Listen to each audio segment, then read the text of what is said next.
Welcome to Cosmic Comics, Games and Collectibles, your zen of geekism.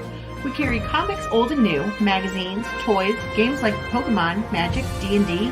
Want Godzilla, Ultraman, Star Trek, Ninja Turtles, Funko Pops? You'll find it all here. Shop our Cosmic Sound Room and pick up a record or two. Enjoy our Comic Coffee Lounge with a cup of Sasquatch coffee or a delicious menu item while geeking out over a super cool movie on our big screen. Come by and say hello to Maui. Cosmic Comic, Games and Collectibles. Superman loves us, and so will you.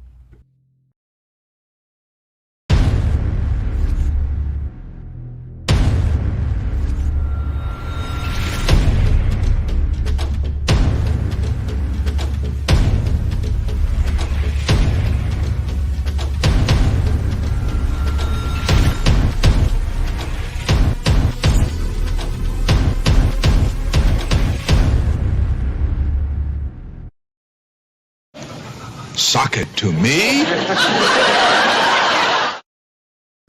And good evening, everybody. I am RJ Carter, Senior Managing Editor here at criticalblast.com. And tonight, put your wallets away. We're not selling comics. We're not pushing comics. So you don't have to worry about, do I have to back a crowdfunder? We're going to talk about the latest DC Extended Universe. Is that the way they're doing it? Because Marvel's got a cinematic universe. DC has an extended universe, but that doesn't necessarily encompass the television universe. It's really just the films. It really should be the DC film universe, but I think maybe the marketing department thought that DCFU was just a little too on the nose.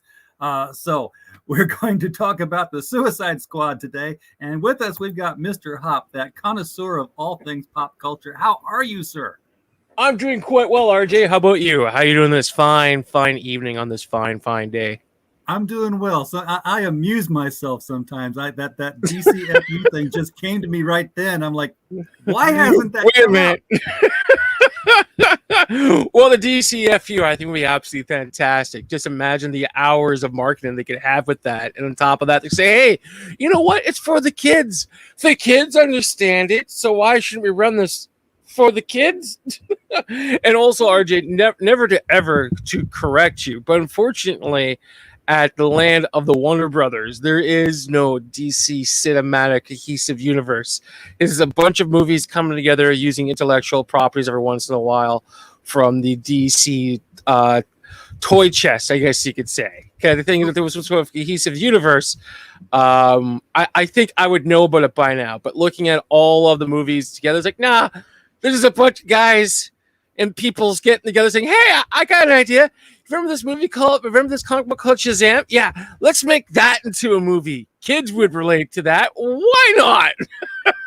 and, it has nothing to do with you'll see no connection at all to the Justice League, except that they're mentioned.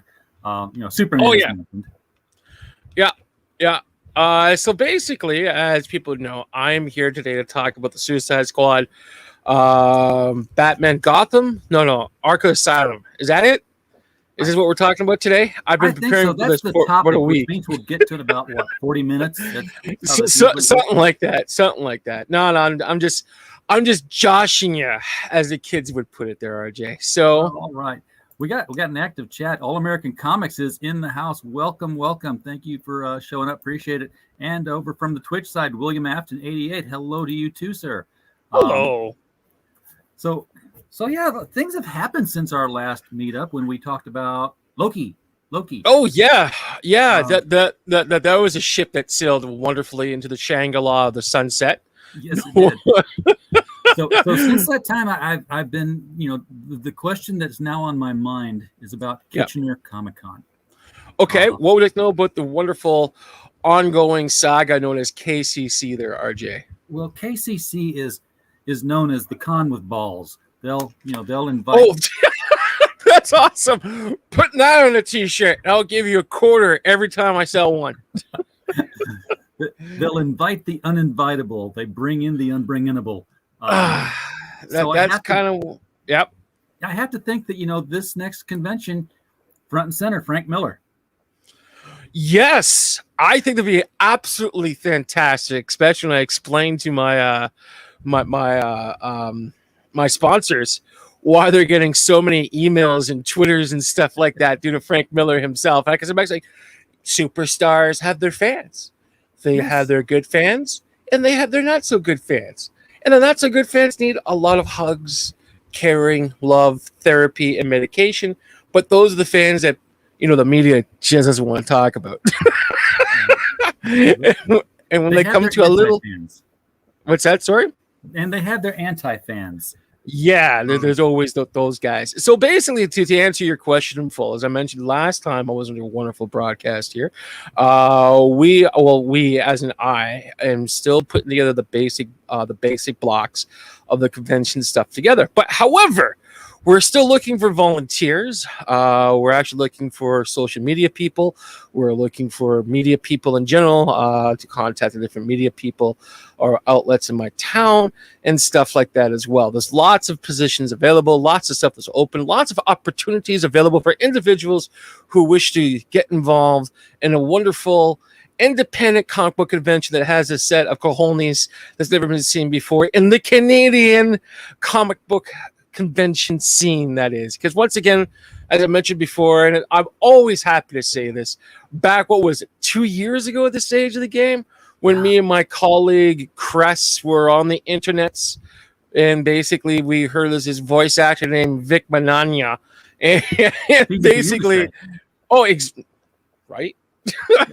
And basically, looking into it, we found that he was going through some of the trials and tribulations that I was going through with some of my own fan club who loves to hate me here in town. Because, when you get the smallest bit of success, the green eyes of envy come out and people go, I hate that guy because he's got a successful convention. Well, what did he do? Nothing. He just did stuff. What type of stuff? Things and horrible stuff like that. The crab bucket. Okay, and it's got sponsors. Oh, heaven forbid, it have sponsors. People like Marvel and Dark Horse and stuff like that. Okay, that's great. I contacted them just to ask them if they're really sponsors for his convention. Are you like a convention, supporter? No, not really. Are you a stockholder? No, because they don't have stocks. Are you a co-owner? No. Then why are you calling their sponsors? Especially the wrong ones, you friggin' donut head. The convention police. Exactly. And on top of that, the big thing is that, Kitchener is a wonderful, wonderful small city nestled in the region of Waterloo that's 100 miles away from the big city of Toronto. So getting sponsors like that involved in a small convention such as mine is really, really a gift into itself. And when you got individuals who are getting so squirrely online because they didn't take their ADD medication for the day and they're going like to the whole tinfoil hat conspiracy theory and demanding me to release private confidential emails online. It's like, no, I don't owe you a goddamn thing. But however, all conventions go through trial and tribulations. And I said before, when Vic was going through some of the same stuff I was going through, we said, you know what? This fella is getting a raw deal. Maybe we should help him out. And at the same time, take a really good long look around my convention community scene and take a longer, harder look at what's happening in Canada. I found out that Vic was blacklisted in every convention in Canada. And I said, I don't think this is fair. I think this needs to be changed. Looked around on my couch, pulled out some money. We're going to get Vic. What cushion was that in? Because I need to check that cushion on my couch. Well, next time we come over, RG, I have to introduce you to the change couch. And basically, it's a wonderful savings bank that I have. I don't have to worry about any form of bank fees or anything else like that. And it's absolutely wonderful. So basically, digging around the couch, we pulled out enough money to get Vic on down here. And at the same time here, one of the few things that I wanted to see, this is something that I did because, thinking always two steps ahead with one leg. Basically, if Vic was guilty of anything that he was being accused of, guess what, kids? He wouldn't be able to cross the border. So, me knowing that back way before we signed, I was like, okay, if Vic has done all these horrible, horrible, horrible things, that 100 affidavits with only 99.99% of them are not true, he won't be able to cross. It's just that simple. I lose it on my money. Everyone could point at the guy, which is me, say, haha, look at that, Mr. Hop. you put your money where your mouth is, and Vic let you down. And the thing is that I went, you know what? I don't think he's Twitter guiltied of the things that he's going on here. So doing a deeper, harder look. And I mentioned this on the Nick Recator show called Recator Law, a YouTube video show that broadcasts through the YouTubes, very much like this show does. Yeah, it's a small law firm in central Minnesota. Exactly. One of the few things that Vic mentioned as well, which drove me a little bit nuts, is that his friends in the industry went to Vic. Okay, Vic, you got to get help. You're doing a little too much here.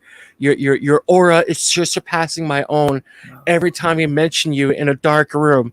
So you have to go on medication. You have to go get help. You have to talk to a therapist. And if, and only if you do this, then we'll welcome you back into our bosom.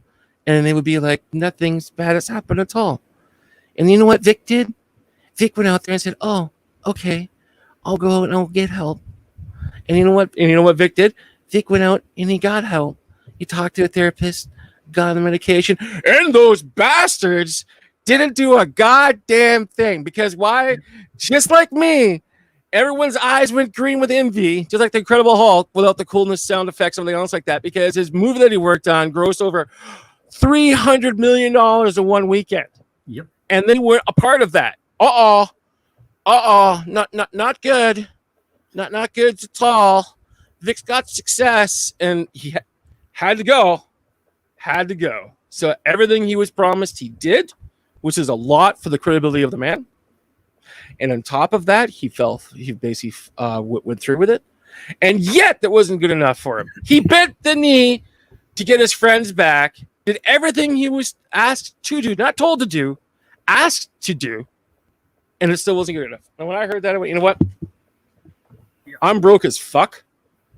I run a convention that's based on bursaries and grants, a little bit of love sponsorship from time to time. I don't think this is fair. I got to put my Red Superman cape on and prove everyone wrong. That's exactly what I did. And he showed up. You can't bend the knee to these people. It's an admission of guilt if you do that. Well, this is the funny part that drives me nuts, RJ. And the thing is that you and I are probably close to the same age here. And one of the few things that drives me nuts is that when you're admitting that you're wrong, you admit that you're wrong. Yeah. You basically continue forward with that. And the thing is that you try to make do when you can, and you try to learn from those mistakes and move forward. The thing is that what's changed, as far as I could tell, which I'm glad that Critical Blast is here to basically critically blast this mindset that people have, is that something toxic came from Twitter.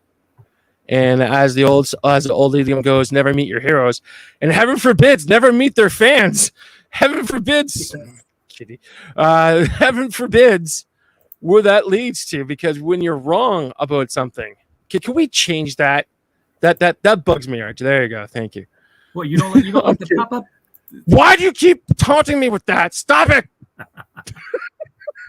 But the thing is that people on Twitter twisted it. And the thing is that, again, not to throw, crab apples, especially when I live in a glass house made of cardboard, wet cardboard that is. They twisted it. And the thing is that there's so much toxic coming from Twitter these days. It's absolutely astronomical. I use Twitter to talk about when I'm doing my fingernails or what I had for lunch and all the fun stuff like that.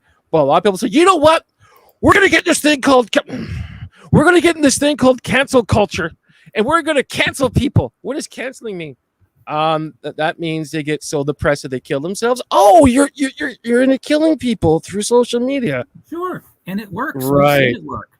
I know, and that's a sad part. Comes to mind. There's so much stupidness online. It's absolutely dumb. And the thing is that, thank goodness, I'm the person who I am, because I just go like, whatever. Let's just keep moving forward. Well, no one wants to sponsor my show. That's fine. I'll go back to the couch and I'll pull some change out, and we'll still keep moving forward, because again, heaven forbids, I changed the whole convention model by introducing a free show to the general public, so people don't have to worry about spending $20 or $40 just to get into the place before they spend their $20 or $40 on their fun stuff that they like to buy. And the thing is that aspect hurts the event, but also helps the event at the same time here. And the thing is that flex those KCCC, those Kitchener Comic Con cojones, and get Frank Miller out. Well, to be honest with you, I would absolutely adore Frank Miller and his work. It's a shame. Well, we're probably looking between 6 to 10 maybe. Get him up. But the way I see it is that if the fans really want it, I got no problems in bringing it to it. But however, the first step that we need to put forward here, says the person again with one leg, is that we need to get volunteers, because we've got plans, RJ. We've got a lot of plans. We're looking down the road at some other larger conventions saying, you know what? We want that. Yeah, we really do. And we have the plan to put it through. But however, we need the volunteers to make it work. Where can people sign up for the Kitchener Army? Well, exactly. The KCCA, the Kitchener Comic Con Army. You heard it here first. Where do they live? Where's the enlistment? The thing is that I am all over the place. So the thing, if you want to send me a private DM through Twitter, you could do as such. If you want to go to Facebook and dial up Kitchener Comic Con, you can send us a private message through that. If you want to use email, info@kitchenercomiccon.com also works as well. So again, the thing is that if you're just looking for volunteer hours, or you're looking to broaden your resume, we could work on that. Not a problem.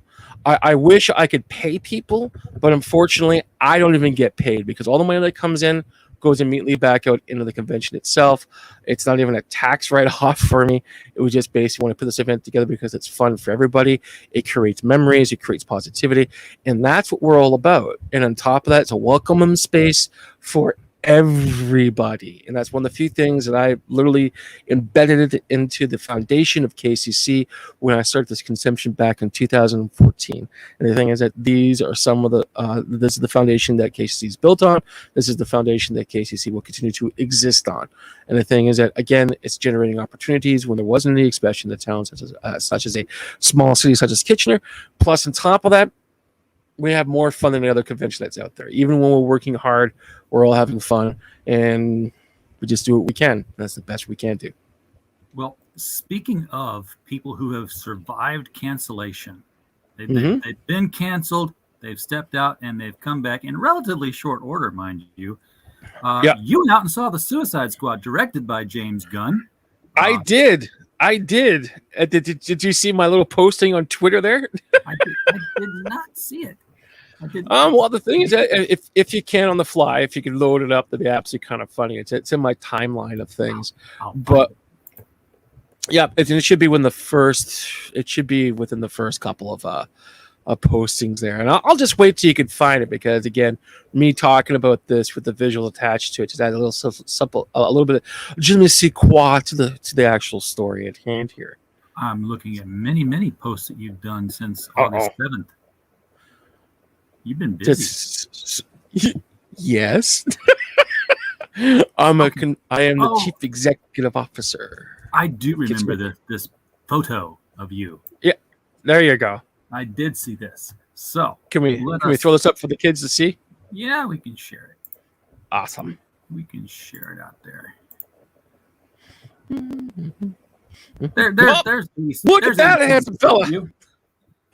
Well, basically, folks, here's how it works. I've traveled 1.5 kilometers in my wheelchair, spent my last $30 to go see this wonderful popcorn flick, and I gotta tell you, it was definitely worth my time. Lots of trouble to go into that, because again, I'm going through a lot of how can we say, trials and tribulations right now. I was in a card game with the devil. Unfortunately, I bet my left leg, and unfortunately, who knew that the cards were rigged in the devil's favor? But however, long story short, push your way down the sidewalk. What? No, actually, it's really weird, RJ. People don't quite. How can I put this?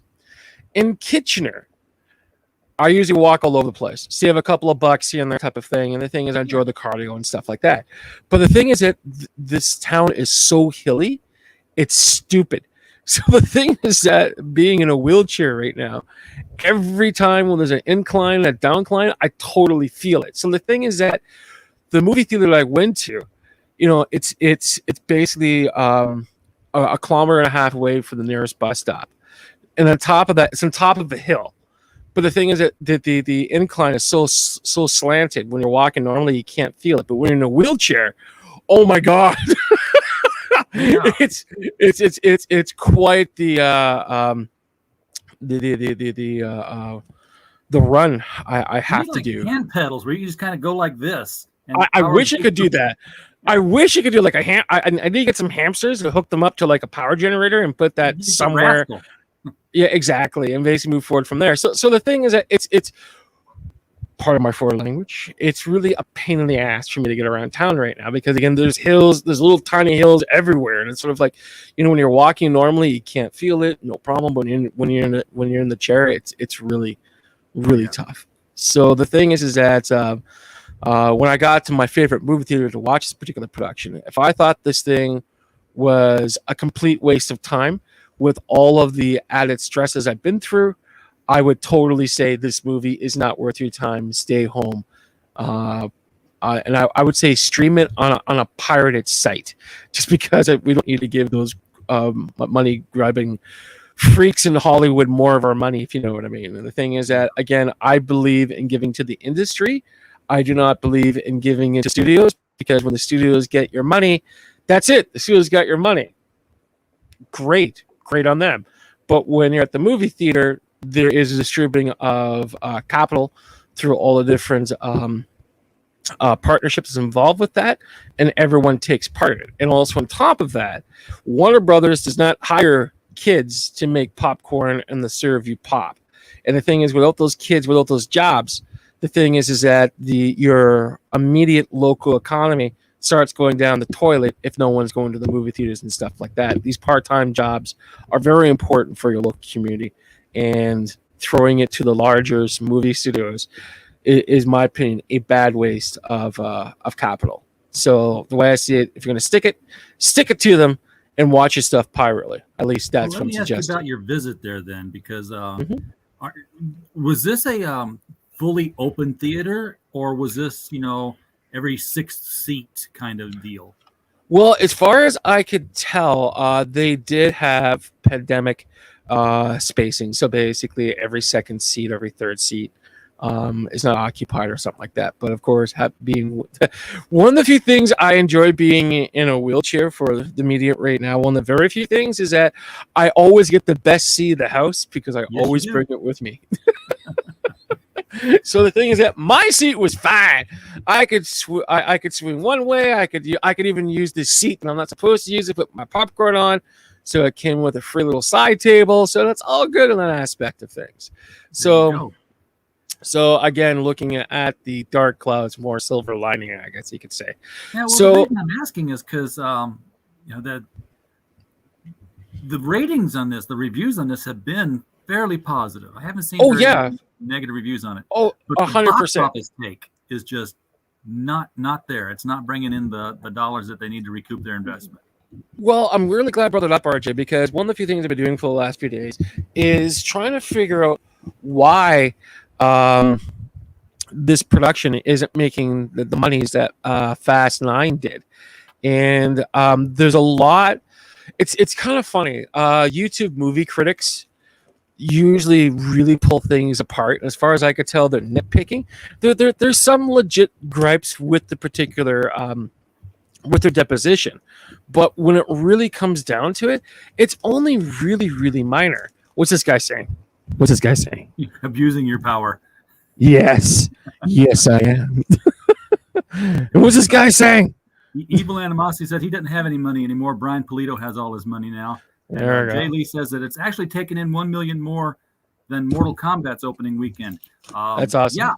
Yeah. That's so awesome. But I so don't know where the money's going. Yeah, well, the thing is that to continue my thought here, there is, in my opinion, some light nitpicking that adds a little of the virginity to the actual overall thesis here. And basically, James Gunn, in my opinion, for what it's worth, really made a fantastic production. There's no way anyone could say that this movie isn't that.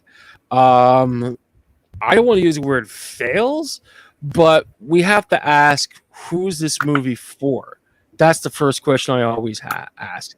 At the same time here, this production brought to the forefront the things that all the fans that have been complaining about. Like they want solid storytelling, they want solid directing, they want good characters, they they don't want family friendly fun. They want things to be a little darker, a little gritty, and other things like that. And this film delivers all of that. And James Gunn does an exemplary job of actually bringing all of this to the forefront. The only one thing I could say about James Gunn is that James Gunn is really a fan favorite director. So the question is, did James Gunn keep the normies who go to the movie theaters in mind when he put this production together? And if we look at that common denominator just for a quick second here, I think this is where James Gunn kind of fails in that aspect of things, because basically with the DC, I don't want to say cinematic universe, but with the DC productions that come out, there's always talk about Superman, there's always talk about Batman, there's always talking about the Joker and stuff like that. And this film had none of that, which is smart. It's very, very smart, because basically James Gunn basically It's took a totally different movie. exactly took basically unknown superheroes, because basically there's no real backstory behind them, and really put it in a new dynamic where he could actually play with the characters, add what he needs to add to them to make the characters more three-dimensional and more stronger on the silver screen. So they say with Guardians of the Galaxy. Like when it came down to Groot, Rocket Raccoon, Drax the Destroyer, Star-Lord, and the rest of those characters, a lot of normies didn't know who these characters was. So he used that same formula in this and applied it a little bit differently. But I think what this movie needed was just a little bit of that. Because what a lot of critics are saying is, well, with Suicide Squad, the Joker was in there and Batman was in there. And we had this Batman and Superman, we had this Batman and Joker thing taking place in the background. I'm going, you know what? That's a bit of nitpicking, but there's a little bit of understanding with that. But I don't think the production needed that at all. And by the way, you can take rid of my picture now. It's starting to get boring. So basically, the thing I only is, saw Batman in the last one. I think it'd have been interesting if the Joker had been in the last one. I know Jared Leto was in there wearing face mask, but, yes, RJ, I know what you mean. It was a bad interpretation of the Joker. I completely agree with you. But the thing is, at the same time here's one thing that did happen. People were saying, I hate the Joker's look. And they put it on YouTube, they put it on Twitter, they put it on Facebook, and guess what? That generated more advertising. yes, Got more people to come out and see this POS that basically puked up an Oscar for best costume design. So the big thing is behind this, I think this film was done too wonderfully. And that's really weird for me to say, but it hit every note perfectly. But I think this film might be a little too much for the North American movie audience. At least I think. And the thing is that I think, as a nitpick, that's where the only aspect it truly fails to deliver. So am I saying don't see this movie in IMAX? No, go see it in IMAX. Go see it on a Tuesday. See it on a Wednesday. See it on a Friday. It's a really, really good production, and I highly recommend it. But I think it kind of misses the mark with the very super basic movie going people. This is why Marvel movies work out so well, because it's like going to McDonald's. You know what a Big Mac's going to taste like, regardless of what McDonald's you go to on the planet. You know what their French fries are going to taste like. So this is one of the few reasons why Marvel movies have these successes, because they're so factory pumped out. One of the few things that back in the day on my radio show at CKMS Sound FM, when I heard about Guardians of the Galaxy in the first place and James Gunn directed, I went, this is going to be Marvel's first flop. A talking raccoon and a living tree? What is Marvel thinking? I really think that they shit the bed on this, and I don't see this movie making any money at all. This is gonna be a complete waste of time, and the thing is, it's gonna be Marvel's first flop. What's Kevin Feige thinking? What is going on? As I'm stuttering all my words and everything else like that live on the air, and then I saw the movie, and I said, well, I have a new diet of humble pie and crow that I'm eating a lot because it became one of my favorite movies of all time. And the thing is, again, good writing. There was a James Gunn theory, system that he used, and it worked well. And I think he applied the exact same system to this. But the thing is that there's a mark that's being missed. And I think another thing that's being missed as well is that you would think with enough money that Warner Brothers has put into every DC cinematic production, you would think that they would have an overall plot where things are leading towards. But as we both know, when DC came out with Justice League, instead of building up towards something that Marvel did, they went just the opposite. They said, well, here's our cast of characters of the Justice League, and then from here we'll make branch off movies from that. And basically it's like, what are you people doing? Like, seriously. And the thing is, I think that's the major flaw of Warner Bros. Moving forward. Plus, on top of some of the few things that people don't quite remember, is that Suicide Squad, when it first came out, I believe Warner Brothers completely re-edited the film through a different production company altogether and basically released it that way, which changed the whole narrative towards everything and everything else like that, working with the theaters they had as well. Yeah, and with James Gunn, released the Ayers cut. Yeah, so something like that. Not and quite the thing getting is, the same traction as released the Snyder cut got. No, and the thing is, at the same time, there, as we both know, RJ, you could pay people to go online and basically champion any particular campaign you want as well. So I think that's one of the few things that Zack Snyder did for his own particular cut thing. And the way I look at it is that I enjoy Zack Snyder's productions. He makes really good zombie films. But the way I look at it, in my opinion, they're dumb popcorn fun type of flicks. But the thing is that if you need 4 hours to tell a story, It's 2 movies. you're not exactly. She cut down to 2 movies, but it's like, no, he needs a whole full 4 hours to tell one story. Oh, okay, sure. Right now, Peter Jackson is stomping his way to your house. Well, little Peter Jackson could come on over and we'll sit down over some bottled Diet Pepsi water. I could talk to him where I think he kind of failed in his own particular aspect of things. I took The Hobbit and made it into 3 movies. It was a short exactly. We wanted some of that popcorn money. We need the popcorn money. So getting the crutch of the situation, because again, I've been analyzing this over and over and over again and comparing it to other productions that came out and comparing pineapples to pine cones to apples. And the thing is, what I came up with is that I'm blaming what the hell is it? What's that Warner Brothers streaming thing again? I keep forgetting. HBO Max. HBO Max. That's exactly what I'm blaming. HBO Max screwed the pooch on this one, because when F9 came out, Fast and the Furious 9, it was not released digital, and because of that, it made all of the monies. So when everyone's saying that on HBO Max, the Suicide Squad was the second most watched film, I'm kind of going, wait a minute. If those people went to the theater, how much more money would this production make? Well, and the answer is tons more. Here's the thing you can't measure. How many people are in the house? Yeah, exactly. With tickets being 50, I don't know what an HBO Max monthly subscription is because I don't have it, but I'm guessing it's $10, $20. Well, the thing is that let's separate all of that for right now, because there's another part of the story that people are not quite clicking into yet, especially the critics who are watching YouTube. And this is how it works, RJ. Because one of the things about me is that I took an internship with a real movie producer who it basically has a production company and also a distributing company in Korea and stuff like that. And super long story short, I know the smallest bit of the insight of what happens in the box office. And basically how things work is that for every dollar that goes through the box office, it has to be shared with the talent, it has to be shared with the movie theater, and then it comes back to the production company.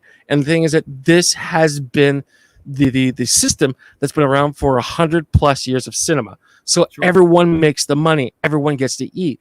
But through streaming, the production company is not acquired to give the talent, the movie theaters, the kids that make the popcorn and serve you the drinks, any form of any form of money whatsoever. It's Okay, now, 100%. I get the popcorn. I get the theaters losing out on the money. But what do you mean by the talent that is not getting any of the money? The thing is that the talent doesn't get a payout if it goes through streaming, depending on the contract, of course. But Okay, so 90% this is of the the whole thing that Scarlett Johansson's suing Disney over. That's correct. And on top of that, one of the few things, as you could probably heed to, RJ, is that when it goes to streaming, the streaming company does not have to release their numbers. They don't have to. And Well, the thing how is, they could can keep. Exactly. Well, the thing that there's enough nerds out there that could figure this stuff out. Plus, on top of that, the production company goes, "Oh, we made so much money." Because here's a funny part: imagine a poor kid having money completely coming out of his pockets all the time, constantly, and he hires a couple of people and says, "I have no money." Meanwhile, money's pouring out of his pockets, and people going, "What the hell is that?" And he goes, "Oh, it's nothing. It's nothing. It's just it's just money in my pocket. That's all it is." So I get some of that, right? No, it's not part of the contract. You only get the money from my left pocket. Exactly, which is the box office. Right. So the thing is that let's think of this as a greedy CEO of a large company. You want to make money. You're not a nonprofit organization. You're not here to benefit anyone except for your company and to make money for your company. Damn everyone else, and that's exactly what the streaming companies want, because this is why they put so much money into this, because they know all of this. But the one thing that HBO Max kind of screwed up on is that they released saying this is the second most watched movie in the history of that streaming platform. So that indicates to me, little layman me, that a lot of fucking people watched this. Oh yeah. And the thing is that no one gets a payout except for the studio. And in this day of you have a big flat screen TV probably. People have pretty much nice living conditions to sit in. Sit on a comfortable couch. You can pause your streaming service. Mm-hmm. You've got to go to the bathroom and not miss anything. A family of four. Why buy four $15 tickets when you can all just sit in the living room and everything that you're saying, RJ, is 100% on point, and no one could actually say otherwise, except this. This deposition is something I come up with time and time again. If everyone's doing that, how's a local economy surviving? It's not. Yeah. Because again, those kids that make the popcorn and give you your drinks, their jobs are being cut out because they're no longer viable there. And the thing is, it's not. What is it? It's not. It's basically the corporations are cutting back on things. You don't need enough people running around. And the thing is, you start going this whole economic downturn. And the thing is that you are right. Going out to the movies is expensive. Like, as an example, my father took me, my mother, and himself out to the movies. We bought the popcorn, we bought the drinks, we bought this, and it came out to $125 Canadian, which is about $50 American. So basically, long story short, when you take your kids out to the movies, make sure you pick the right movies to go out to, because every dollar that's spent into your community, 75% of that comes back to the general community overall. And the thing is, that's needed. And the thing is that people have to start thinking like that, because they buy all their stuff off of Amazon or eBay and stuff like that. They're basically cutting out all the small business interests moving forward from that. And they're cutting off their noses despite their face to save a couple of extra bucks. But and the thing is, an it's environment and a generation that likes its content delivered digitally. And the thing is, you're absolutely correct. But the thing is, at the same time here, when that key demographic starts becoming 25, 30, when they become the key core demographic, that's going to be a major problem moving forward, RJ. And I think this is something that people are not quite realizing, because they think they could kick the responsibility can all the way down the road. The problem is the road itself, it has a dead end and it stops. And that long road is getting smaller and smaller and smaller with every generation. And the thing is, when it comes down to it, if those kids want to keep doing this, they're going to discover that A, the grocery store is going to be disappearing. B, their favorite comic book shop is going to go away. C, their favorite movie theater is going to disappear. D, everything they hold dear for right now that took literally generations to build is no longer there. Everything's gone. Yeah, their job is gone next. But if they're getting all their movies on a streaming service, if they're getting all their comics through Comixology, will they notice that these businesses are gone that they didn't go to in the first place? Well, I guess this is why people like you and me have been involved in this pop culture industry for several decades now. Could point this out to the younger kids and say, hey, you know what? You have to go to your favorite comic book shop and buy your favorite comic books there. You have to go to the movie theater and spend your money there. Because if you don't, your community will fall apart. And the thing is that all the things taken for granted right now will disappear because you won't have the money to purchase it anymore. Yeah, you have to have an appreciation for the history of the art form, the history of the movies, the history of the comics. And speaking of the history of the comics, Mike Walters has been here since you brought him over, Mr. Hoppe. So he's asking if you had a chance to see the live streams where he and Batgoat have been doing historical comic retrospectives over on his channel. No. You should. You should. Well, the thing is that, you know what, RJ, send me a couple links. I've been more than happy to see it from that. And on top of that, if I like it and it boosts a DVD, I'll buy it. All right. Dory Jones is in the chat. Hi, gents. Hello, Dory. Good to see you again. Hello. All American Comics, that's a problem with the younger generation. There's a problem with this younger generation. It was just figure win. That's real or physical. They're so stupid with smart iPhones, and they have all the monies now. Yeah, exactly. But seriously, if they could get food delivered digitally, they wouldn't go to the grocery store anymore. And neither would I probably. Well, the thing is, what happened right from there? What happened to the grocery store then, RJ? Who would care? They wouldn't care. Well, wait. Who would care? That's a very interesting retort. People who don't buy digitally, who now have to pay a lot more. Well, exactly. Well, the thing is that where they're going to get their food from the same place where they buy their socks. Oh, not quite their socks. Their Amazon stuff from a dirty warehouse. From a dirty warehouse that has no actual restrictions on how to take care of food and stuff like that. I can't navigate a Walmart anymore because. Why is that, RJ? Because there are Walmart. Is your leg? Did you take a rotary saw to your leg, RJ? Okay. I can navigate it a little bit better than you can. Thank you, RJ. Can't navigate. But the stores are clogged with shoppers. Wearing blue Walmart vests because they're pushing these high, tall carts with buckets in them. Because guess what? Everybody's buying their groceries online and asking for it to be delivered.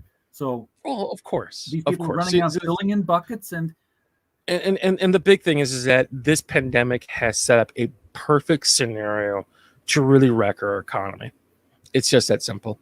Because the thing is that this has been going on bit by bit before the pandemic, but the thing is that enough people are saying, hey, what are you doing?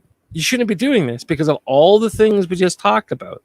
So the thing is that with the pandemic firmly in place, this is the other thing that drives me nuts. It's like, oh, let's send our kids out to work in this pandemic environment so they could feed me. Sure, why not? Sacrifice the young. Let's make heroes out of our frontline workers and not give them anything extra for their time and trouble. Meanwhile, those grocery stores are making record profits that have never been seen before. And do you think those profits go back in the pockets of the people that are risking their lives and making sure their corporation machine is running properly? Nope. As a matter of fact, they're being cut back on benefits and other stuff like that. One of the few things that drives me nuts here in the U.S., it's like, oh, let's put a union to protect workers. No, we don't need to have that because I'm working in a decent job where I don't need to have a union. Boy, are you just fucking stupid. And I do apologize for swearing, but however, long story short, the thing is that things are great in good times, but when what happens when things go kind of sour? Do you think your employers are going to sit down with you and discuss about pay hikes and stuff like that? Meanwhile, money's pouring out of his pockets, as I mentioned about before. No, he's not. He's going to go, you know what? You're a pain in my ass. I'm going to fire you. You don't have a contract with me. Bye. Story of my life, man. I've never had a contract. I grew up in a union household, though. Well, here comes the funny part. In the UK, RJ, every time a retail outlet opens, it has to be unionized, or it doesn't get the actual proper documentation to open there. Oh. Why can't that happen in North America? And I'm using North America, not the US or Canada, but in North America. Because we enjoy our freedom. We don't like people telling us what we can or can't do. Exactly. And the thing is, if I want to throw my money in the oil barrel in the backyard and watch it burn, that's my God blessed right. God bless America. And the thing is that these are the things that I should be doing because no one can tell me what to do because I'm a proud North American. All I saw growing up in a union coal mining household was that every couple of years or so, they'd go on strike and they'd stay home and make no money up until the point that a contract was renewed that gave them just enough money to make up for the money they lost while they were staying home. I know. It's the unions in North America suck. There's no way around it. The thing is that history has proven this time and time again. But the thing is, at the same time here, it's complacency that really gets in the way of things. They exactly. When they came around.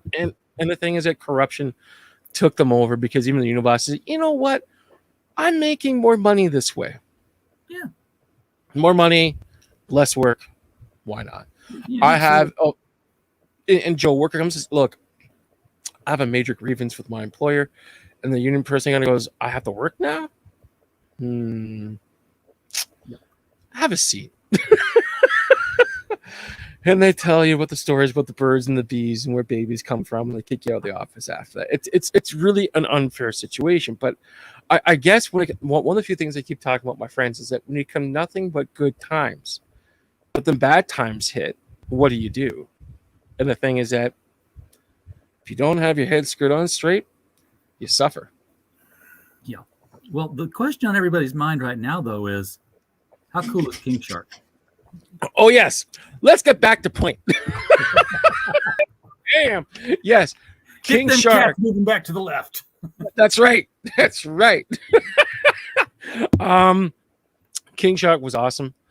Complete new take on it because, again, with Harley, what was it? Harley and Ivy show? The animated cartoon that took place from Warner Brothers. Animated series, yeah. Yeah, Harley Quinn animated series. King Shark had a different take on that character there. I liked him. Yeah, but the thing is that this King Shark rendition was awesome. It really worked out well. Again, as I keep saying on the Kitchener Comic Con Facebook page, this is not a movie for kids whatsoever. And the thing is that, again, King Shark, voice acted by Sylvester Stallone, was a complete fresh take on his ability as a voice actor, and it worked out well. And the thing is, it was funny. It's dark McCabe humor, but it was absolutely hilarious. And the thing is that, again, I don't want to spoil too much, but it is awesome. And on top of that, the two big characters that steal the show is Ratcatcher version 2. I think there's a character's name. Yeah, there's two Ratcatchers. Yeah, and basically Polka Dot Man. Yeah, Polka Dot Man is it's James Gunn with his magical pixie dust coming in. Okay, you don't know these characters. Now, do you know that Polka Dot Man was the second choice? He came in and replaced somebody that they nixed. They said no, not that one. Yeah, but the thing is, it works, and it worked out well. Through the duration of the story, one of the few things I want to slap James Gunn on the knuckles with is that, James, stop killing your characters. Seriously, man. It's the Suicide Squad. Yeah. Oh, I know that. But the thing is that, what you have is the characters are doing really, really well. Just like Roman Reigns, the WWE, you protect Roman Reigns at all costs. With good characters, you protect those characters at all costs. Even when you can stop production, going, okay, you know what? This Polka Dot Man character thing, we got to keep him. Yeah. We have to. It's unnecessary what happens to the character from this point forward. We got to change the script. Shit. Because it was a great character. It worked out well. And the thing is that whose fault's that? James Gunn's fault, because he's such a great director.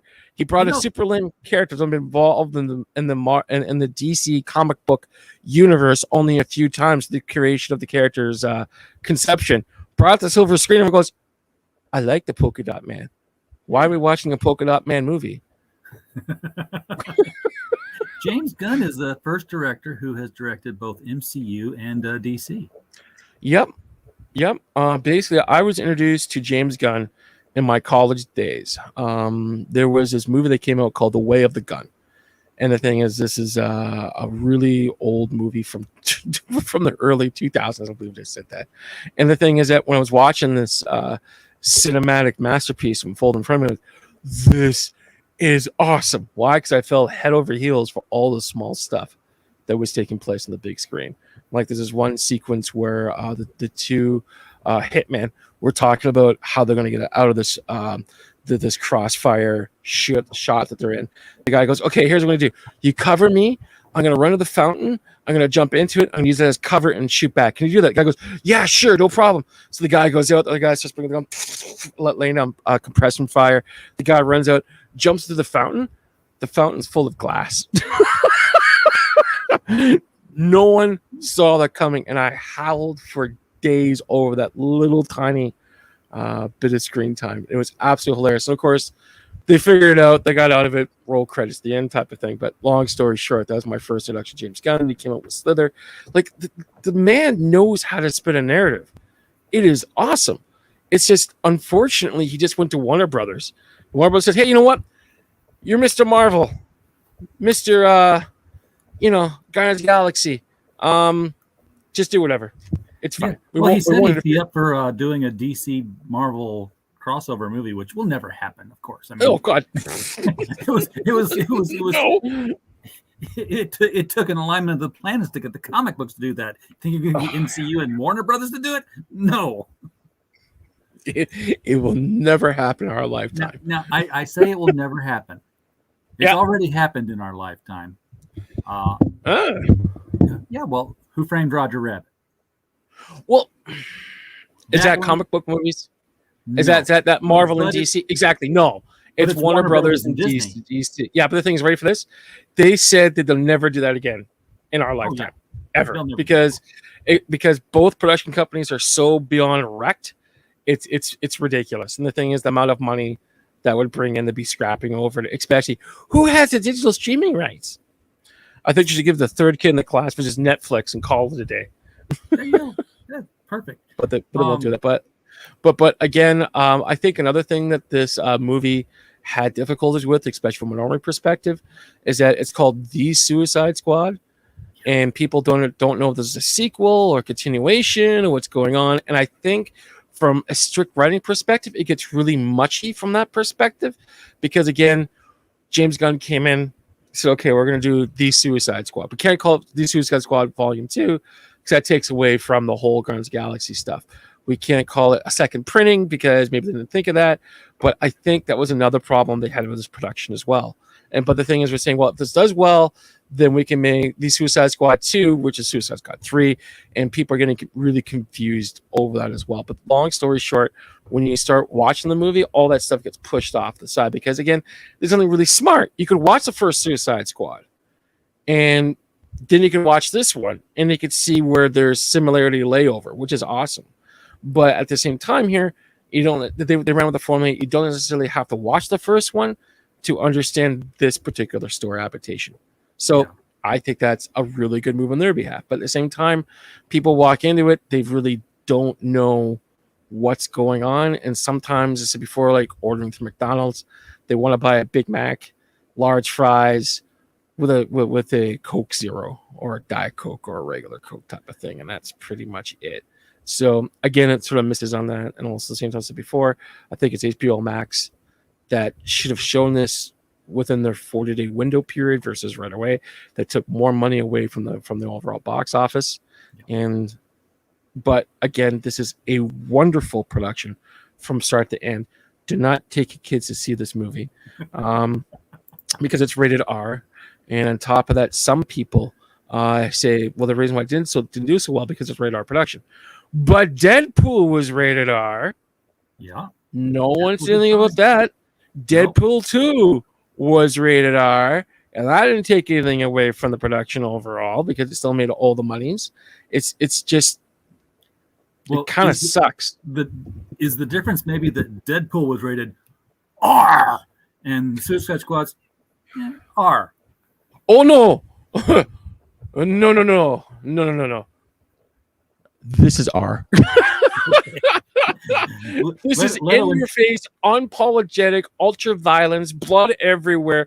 Oopsies have made mistakes with characters that have questionable morals, blah, blah, blah, blah, blah, blah, blah. Yes, this is a hard uppercase. Hard R. Yeah. Little Chan says the next third Suicide Squad will be called also the Suicide Squad. That would be awesome. Oh. And on top of that, one of the few things that immediately came from this production was basically Peacemaker, the HBO Max show that's coming out. And I think this is going to be awesome because as I couldn't see John Cena in this production, I just saw Peacemaker. So the thing is that Cena really got into this role, and I think it really works well on several different levels. This reminds me a lot of what happens if Captain America completely goes off the deep end and protects patriotism and freedom on all costs. Yeah, now Cena's character also seemed to have a sort of the Tick / Adam West Batman sort of naivete to him. That's definitely in there. I think this is one of the strongest characters that Cena has ever been in with before. And the thing is, he's always played army guys like in Bumblebee and stuff like that. But the thing is, it's always John Cena playing a character. Yeah. In this particular production, I could really say, and equivalently, this is John Cena actually acting, and I really enjoyed this particular this particular take that John Cena presented itself, and that's awesome. Again, not for kids, but however, the Trump that took place from all of this was just awesome. Lots of fun. And the thing is,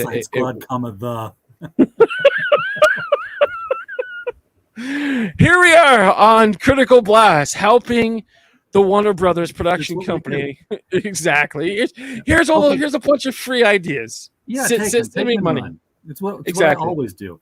So the DC Justice League movie comes out, and their origin, the origin of forming the Justice League together, is now Darkseid, no longer Steppenwolf, because let's face it, Steppenwolf was not worth being the thing that brought. It was never worth. No, it wasn't. This is what I've been saying before in my recent deposition of things. Warner Brothers had no idea what they're doing. No, they kind of go. Marvel, comic books, right? Yeah, comic books. We can do that. Do we have comic books in Warner Brothers? Oh, we DC. Oh, okay. Did they have a Captain America? Did they do? Oh, that's where Batman comes from. Oh, Superman. Okay. Can we dig up? The Justice League is born from fighting Steppenwolf as a Justice League that's born to be mild. You're absolutely correct. Old enough to get that. Oh, I am. Kids today who buy their stuff online do not. I weep for the future, RJ. I truly do. But anyways, again, it's just this. See, one of the things about like Kevin Feige is that Kevin Feige always has a plan because he's a schemer and he knows how the machine works.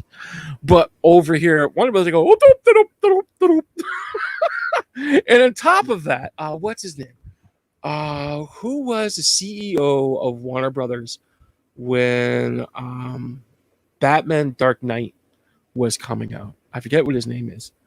But long story short, that particular guy hated Christopher Nolan, and he just screwed up his movies constantly. This is why the third Batman movie underneath Nolan was such a POS, because Nolan just went, you know what?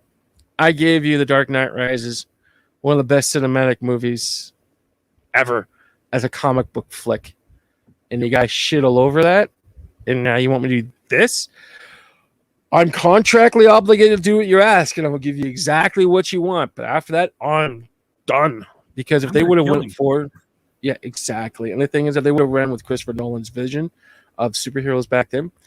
Then the thing is, this whole Snack Schneider and Justice League stuff, I wouldn't think it'd take place.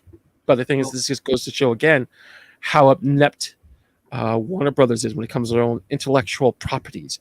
The reason that I bring they up got. the Mhm. Justice League movie origin, and All American, I agree with you. I didn't even respect my Steppenwolf action figure from the Superpowers collection when I was a kid. Yeah, it was like nobody did. It was like he was like a stormtrooper kind of character. But in the comic books, the Justice League fights a completely different world conqueror to form their little group, and that world conqueror was called Starro.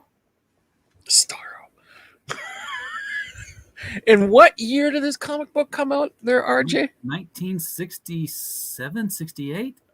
67, 68. Reminds me it's almost 60 years ago. Do you think kids today can relate to material back 60 years ago? I know I couldn't, but I tried.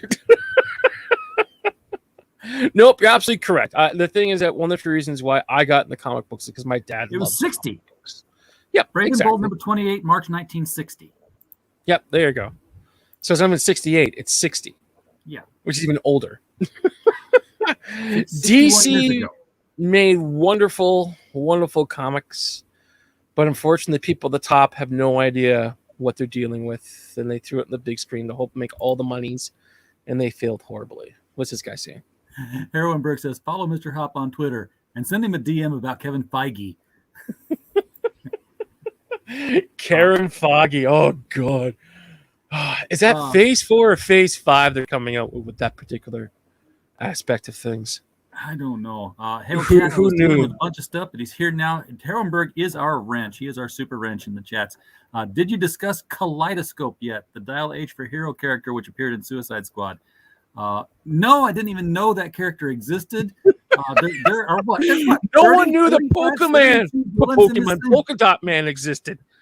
Yeah, I knew Polka Dot Man. I actually have a Polka Dot Man Batman comic book. Do you really? Oh, yes, God, that's I awesome. do. You should It's an sell old it. one. You'll make a couple of bucks right now. I bet I could. I hang on to it. I'm still God. wanting to find out what Doctor Who did in this thing. Well, he did an awesome job. He really, really did. The thing is, it was great to see. I forget what his name is. I feel so bad.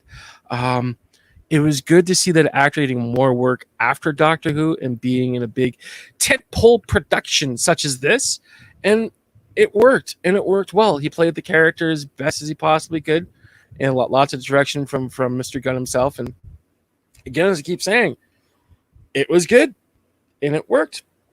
And I'm hoping that, no. Here's a question for you, RJ. Do you know if this movie was only open domestically, or this was a worldwide release? Oh, good question. I do not know. Because if this is a worldwide release, yeah, this production's done. It's done and over. But if there's only a domestic release, then it still has hope in making more money, especially in different territories around the world. So fingers crossed that it's not a worldwide release.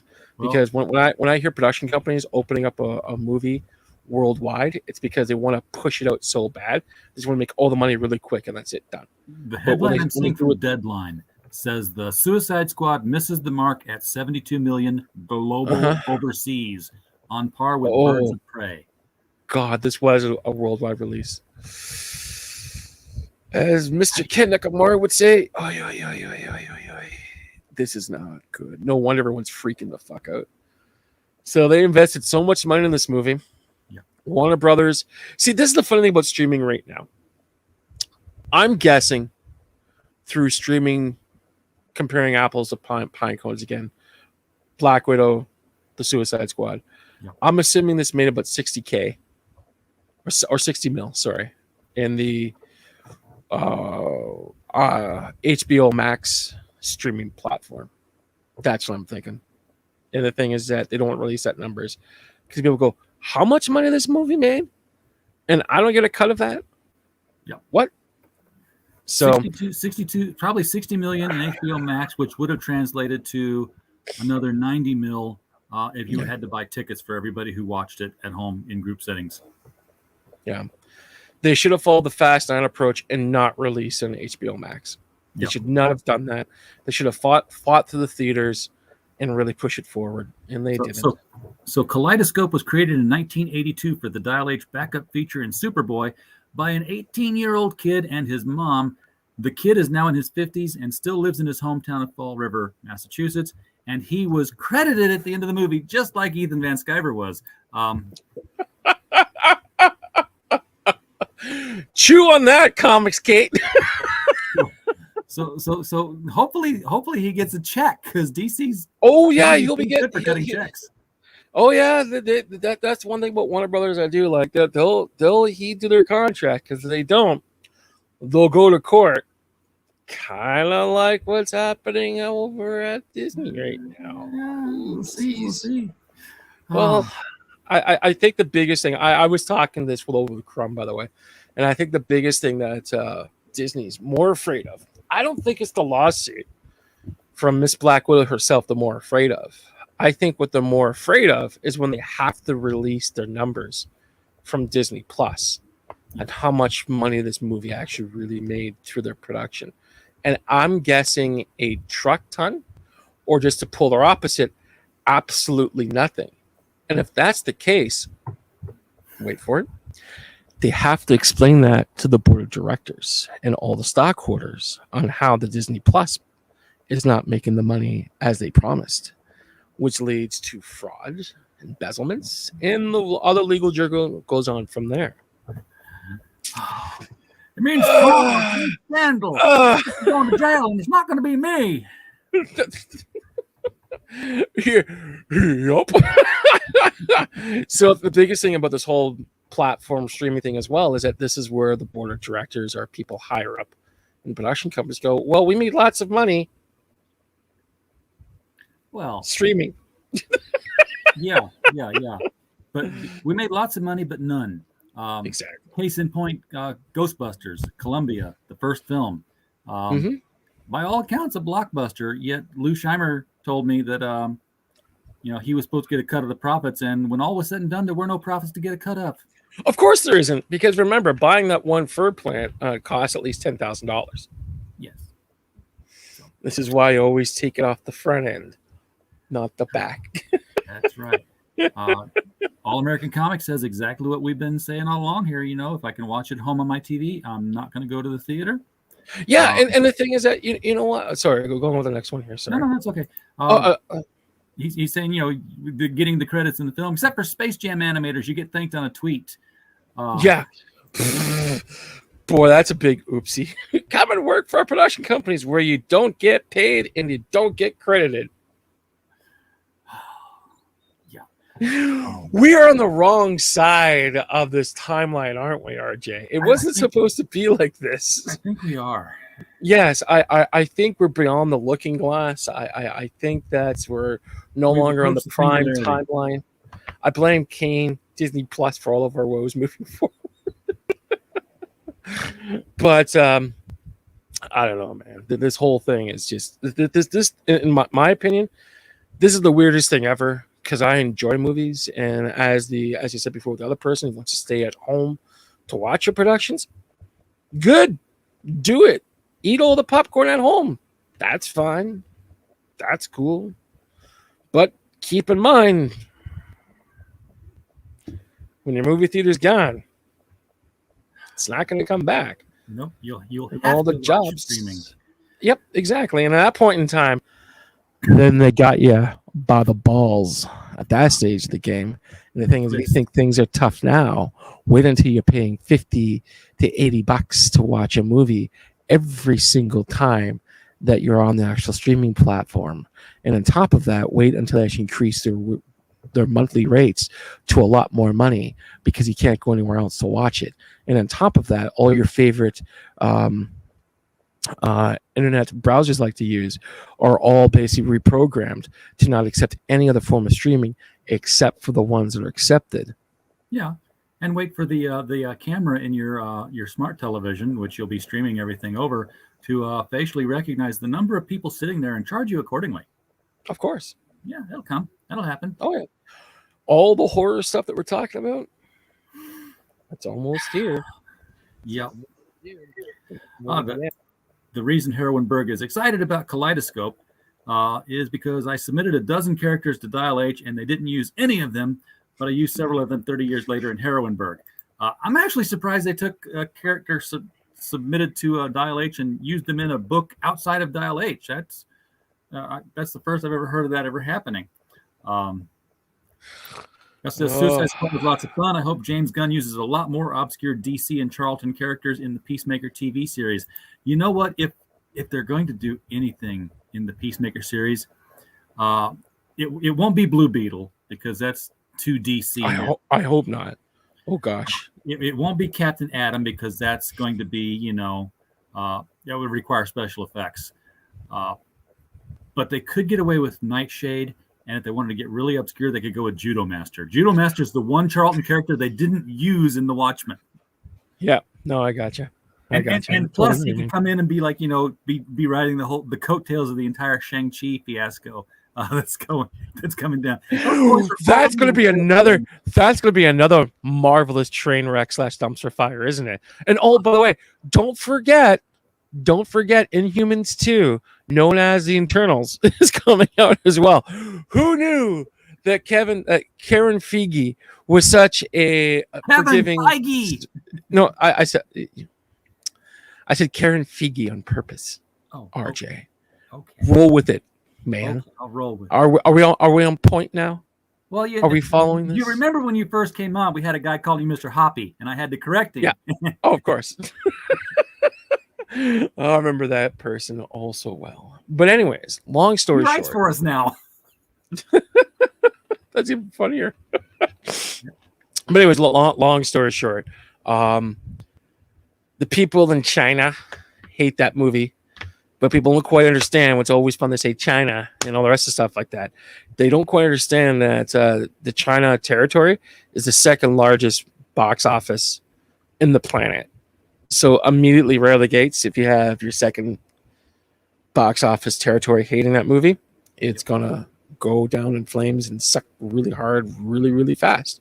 That's why you so that's your movie. You got to make the Chinese version and the American movie version. Well, I think Hollywood's doing that in the same time here. I don't think that the governments of China really care about production value or integrity and stuff like that because they're making their own films at home for their own audience. So whatever, North American box office, who cares? You can watch an HBO Max. Exactly. And the thing is that once one person in China has streamed it on HBO Max, China now has a copy of it and they can do what they want with it. Yep. Oops. Who saw that coming? I think a couple of people on this program definitely did. Somebody had some toys manufactured in China because, it's so cheap to do that. And they crowdfunded these toys. And lo and behold, these toys haven't even been, delivered yet. And they're already up on eBay in Chinese stores because. Are you serious? What? and guess who's not getting any of that money? Shop local.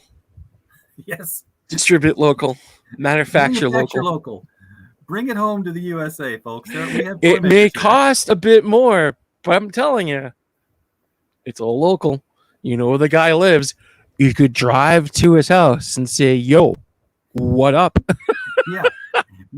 And you know what? If it comes that kind of a confrontation, he has to live under the same laws you do. You could fly around the world and say, "Yo, what up?" and have the police just cart you off because you're the one causing trouble. If you're lucky, you may get life in jail just by jaywalking at a crosswalk, for goodness sake. So good luck with that. I hope you didn't sign it in Chinese or Japanese. Oh, you did, didn't you? Yes. Yes. That's like, sending a book over there. You get your books printed over there. Guess what? You gave them the print file and asked for 100,000 copies. They gave you the 100,000 copies you wanted, and they kept the print file, and they printed off 6 million more. and they're going to sell them for a penny a piece. And they're going to make all the monies Meanwhile, you poor North American broke artists, we feel so bad as we're driving around in our big giant cars and You eating save 3 meals a in your day. production by going to China. So Yeah, good luck with that. Local. So, anyways, getting back to this movie. Yeah, I sincerely mean this. This is a great, fantastic production. It's such a shame that the people Warner Brothers shit the bed on this by pumping it through HBO Max. It's really a shame. There is no other way to put it. Again, this movie hit all the hallmarks, and it worked out extremely well. I think Warner Brothers screwed up by making this a world release versus a domestic release first, and then moving forward from there, type of thing. The marketing for this, again, if you look at the original Suicide Squad movie and you compare it to this one, there's really a difference of advertising. A lot of people are blaming the pandemic, which is I think it is a factor, but not the contributing factor. Again, if any Fast and Furious fans are watching this, I apologize. But if a shit movie like F9 can make a lot of money by not having the stream, that says a lot moving forward on the whole adaptation of streaming and stuff like that. Yep. And once it goes online, you're letting the virtual genie out of the bottle, and you just can't get it back after that. It's just that simple, because copyright laws are different in different countries and different territories than they are in North America. So as one territory will frown upon streaming, watching this online without going through the proper platform of watching this, and other territories and countries like, sure, you could do that, no problem. Here you go. Well, let me ask you this about the show. Yeah. Because I guess wait a minute. Artie, did you see this yet? I have not seen it yet. You haven't? Go see it. Go see it. I will see this one. But this is the third time that we've seen Margot Robbie play Harley Quinn. Do we get Suicide Squad Harley Quinn, or do we get Birds of Prey Harley Quinn, or do we have a third incarnation of Harley Quinn entirely? Well, the second movie that you just mentioned, I've never heard that before.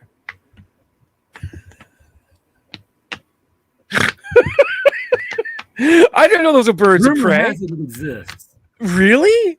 Yeah. Is this like a YouTube video, or is this like a full blown production from Warner Brothers? It's a fan film.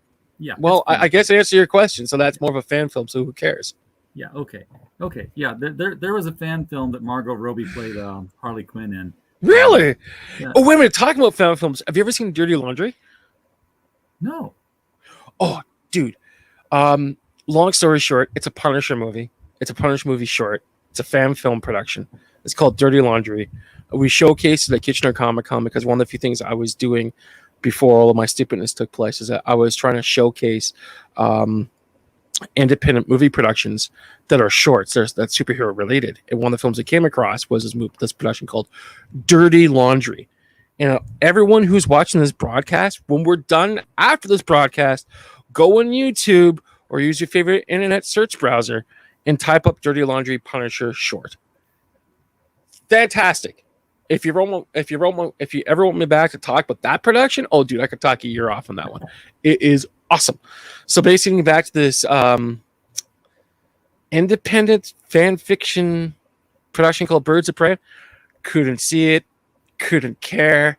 I heard it demonetized males. I heard that the reason why it do so well is because male trolls hated this production. When I hear that particular junk, I go, you know what? I've lost all interest. I really did. I couldn't care if William Shatner came into the production. I wouldn't watch it. No. So I stayed away from that. So getting back to your question, does this fall in the same vein as the first Suicide Squad movie? Yeah, it does. Is Harley Quinn treated differently? Not really. She's still Harley Quinn. She's a bad girl. That's what she does. Yeah, exactly. Harley Quinn lives in her own mindset. She has her own way of seeing things, and James Gunn is brought to the forefront of things. But I think one of the few things that's happening as well is that I think they were trying to make Harley Quinn that bait to bring people in. but at the same time, Harley Quinn is still quote unquote a new character within the comic book pop scene, I guess you could say. Like unlike staples like Superman, Captain America, Batman, and other characters like that, Harley Quinn is fairly new. So she doesn't have the actual star power or character power, I guess you could say, to pull people in just because Harley Quinn's in that movie. I think that if they really want to play on that dynamic, I think, I hate to say this because I'm such an armchair editor. I think it would be funny and awesome if they would have brought in the Joker with Harley Quinn, but that would change the whole production instantaneously like that, and they had to stay away from it. So again, oops. So the they couldn't get Deadshot back. I'm guessing. No. Yeah. So does Bloodsport pretty much? From what I've seen in the trailers of this, you could close your eyes and say, no, that's Deadshot the whole time, and the script still works. Again, different director, different take on the character. Again, I didn't like Will Smith's adaptation of Deadshot. I think that Will Smith was just a star power to drive the Suicide Squad movie to move forward on paper. And I think that's the reason why the producer's really heavy into this. In this production, they don't have a Will Smith, but they have a Sly Stallone. But the thing is that he's voice acting versus being in the film. They had a So the thing is that, again, Will Smith as an actor, regardless if you like him or not, he's definitely a pull when it comes down to the overall worldwide box office, and people know Will Smith. He's like a McDonald's. People know exactly who he is, what he does, so forth and so forth. Not having him part of this production, again, a different movie, a different take, stuff like that. Needed, not needed. That's really up to your interpretation. For this particular story, really not needed. So the thing is, again, the actor who played, I'm blanking on the character's name again. Not Will Smith's character, but the one in the Suicide Squad movie. Bloodsport? Thank you. The person who played Bloodsport, he did an awesome job. It worked. It worked well. So, again, it worked for this particular production. All right. Well, people should go see Suicide Squad. The Suicide Squad. Yep, I give it a solid 4 out of 4. The reason it's not 4 out of 5 is that my expectations of movies have decreased so much that I have to take a star out. So basically, it's a 4 out of 4 production, not made for the kids. See it in IMAX, see it on regular. I would not see this on HBO Max. Go out to the theater because, again, when you're going out to support your local independent theater, you're also supporting your own local independent community as well, and also economy too. So, again, it's a great production. Highly recommend it. Hopefully, this thing will grow legs over the next little while. And what do we got here? Comics watched it twice. It is fun. So go out and see the Suicide Squad. Warner Brothers is going to trademark because right after the Suicide Squad comes the Batman. Lots of does going on, huh? Yeah, the Flash, and I bet we'll have the Justice League. Oh, not just Justice League, but the Justice League. Well, when the Batman comes out, RJ, that's going to be very, very interesting. Will they have a simultaneous release between the HBO Max and the movie theaters, or let it place in the movie theaters first and then release in HBO Max? Well, now here's the thing: the HBO Max streaming contract that they have, that Warner Brothers has with HBO Max, it's contractual. They can't get out of it, but they're not renewing it at the end of this year. So, probably for the best, because if they keep doing what they're doing right now, the movie industry would completely collapse upon itself. It's just that simple. There's no other way to say it, because again, if you're having your production online before everyone sees it in the movie, like I know we're ready to go, but just hear me out. There are 5 quadrants within the entertainment industry. First quadrant is the box office. Second quadrant is home release. Third quadrant is television. Fourth quadrant is basically stuff that you see on airplanes or in the hotel rooms. And the fifth quadrant is streaming. And the thing is that with these 5 aspects in mind, this is how the studios and everyone wants to make some money along the way.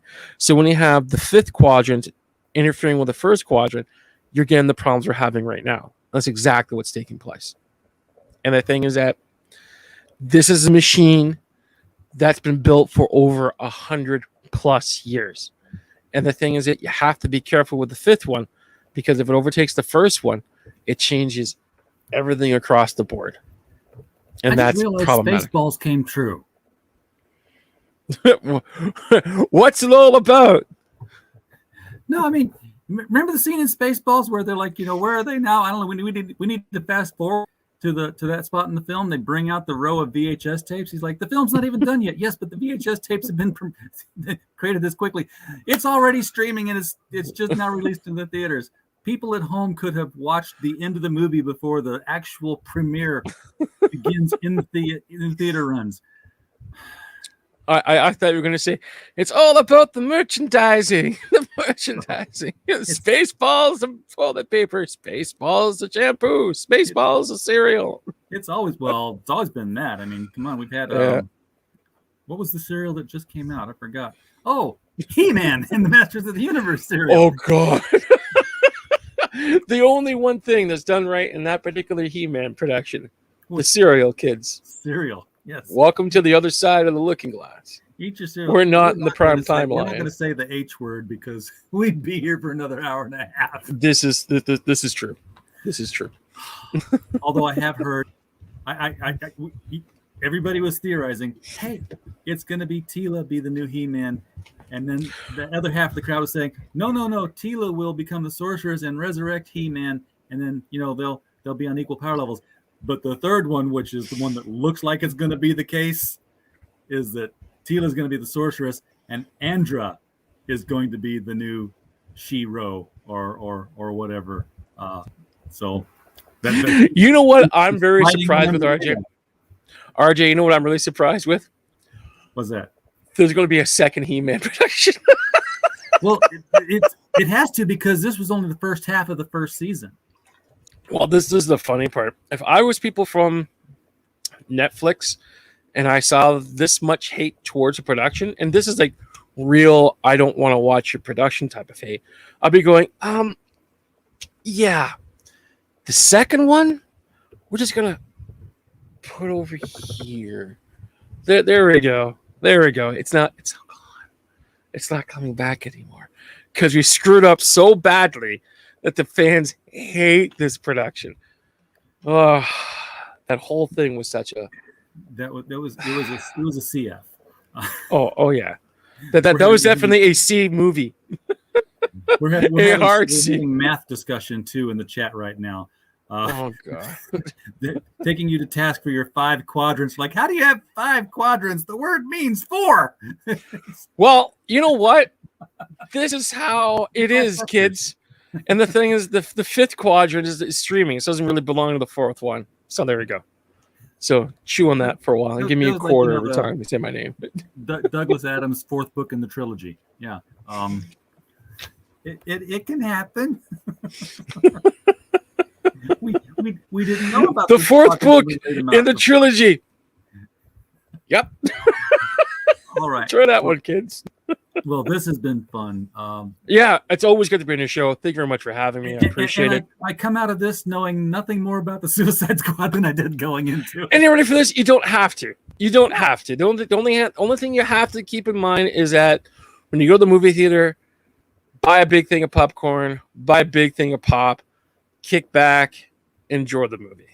And the thing is, if you're really weird, if you're very, very afraid of getting the virus, then go see it at the drive-in if you have one in your local town. And if you don't have one, then use it as a precursor what's going to happen in the regular movie theaters. There you go. I happen to have a drive-in theater in my hometown, but it's the only one within a 100-mile radius. So yeah.